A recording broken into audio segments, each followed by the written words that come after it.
পাবনায় আবারও সক্রিয় হয়ে উঠেছে চিহ্নিত সন্ত্রাসী চক্র।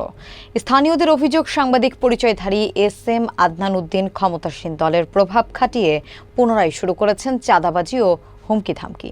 বিস্তারিত থাকছে ডেস্ক রিপোর্টে। এক ভুক্তভোগী বলেন, সে বলে 20,000 টাকা দিতে হবে, না দিলে মামলা করবে। আমি গরিব মানুষ, আত্মহত্যা ছাড়া উপায় নেই। অন্যজন জানান, আদনান হুমকি দেয়, গোপন ছবি ভিডিও ছড়িয়ে দেবে, মামলা করেছি, কোনো অগ্রগতি নেই। চাঁদা না দিলে দোকানপাট, হোটেল, এমনকি গণমাধ্যম অফিসেও হামলা চালানো হচ্ছে। এক ব্যবসায়ী বলেন, 20 লক্ষ টাকার ক্ষতি হয়েছে, কিন্তু কোনো সহায়তা পায়নি।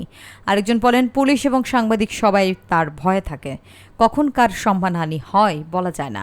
অভিযুক্ত এস.এম. আদনান উদ্দিনের সঙ্গে একাধিকবার যোগাযোগের চেষ্টা করেও পাওয়া যায়নি। পাবনা সদর থানার ওসি বলেন, অভিযোগ পেয়েছি, তদন্ত করে আইনগত ব্যবস্থা নেওয়া হবে। তবে অভিযোগ দীর্ঘদিনের হলেও দৃশ্যমান কোনো ব্যবস্থা না থাকায় প্রশাসনের ভূমিকা নিয়ে ক্ষোভ বাড়ছে জনমনে। আগে দালালি করছে আওয়ামী লীগের, এখন বিএনপি সাজছে। বিএনপির মধ্যেও আবার এক সময় যায় শিমুল বিশ্বাস গ্রুপে, এক সময় যায় হাবিবের গ্রুপে, এক সময় আর একজনের গ্রুপে।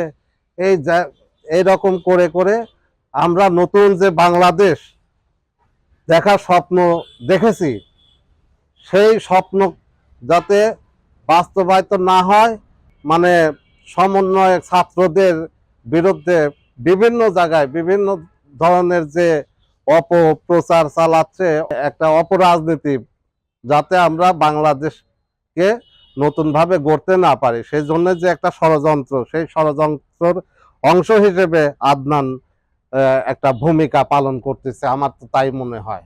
ক্যামেরার সামনে আসতে বলছে, আমরা ক্যামেরার সামনে আসি নাই। তারপর আমার কন্ট্যাক্ট নাম্বার নিয়ে গেছে, নিয়ে যায় আমার আমার নাম্বারে ফোন দিতে পর আমি আমাকে খারাপ প্রস্তাব দিচ্ছে। খারাপ প্রস্তাব দেওয়ার পরে আমি তাকে অ্যাকসেপ্ট করি নাই। তারপরে আমার বয়ফ্রেন্ড যে আছে, তার সাথে আমার শারীরিক যে সম্পর্ক, তিনি আমাকে হুমকি দিছে যেতে আমার সাথে এটাতে রাজি না হও, নেটে ছেড়ে দিবে, সেটা নিয়ে আমাদের হুমকি দিচ্ছে। সাংবাদিকেরা আড়ালে তারা আমাদের সাথে এরকম 2 নাম্বার করতেছে, সেটা তো আমরা আশা করি নাই। বারংবার আমার কাছে চাঁদা চাইছে, আমরা চাঁদা দেইনি, কারণ আমার স্যারের কোনো ছিল না, চাঁদা দিয়ে বিজনেস করবে না উনি।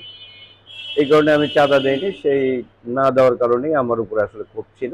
পাবনার ওখানে কম্পিউটারের কাজটা হতো এবং ওখান থেকে পেপার বের হতো। ওখানে অনেকগুলি ইলেকট্রনিক্স সামগ্রী ছিল, যেগুলি ক্যামেরা ছিল, ওর মধ্যে ল্যাপটপ ছিল, তারপরে দামি একটা কম্পিউটার ছিল, যেটা বিদেশ থেকে আনা, শুধুমাত্র নিউজ পেপার সংক্রান্ত কাজ করার জন্য।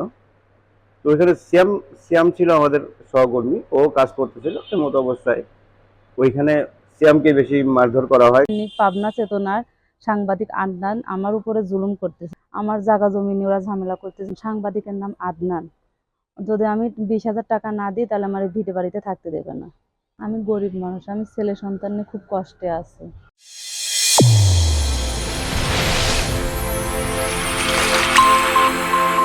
চ্যানেল A1 হৃদয়ের স্পন্দন।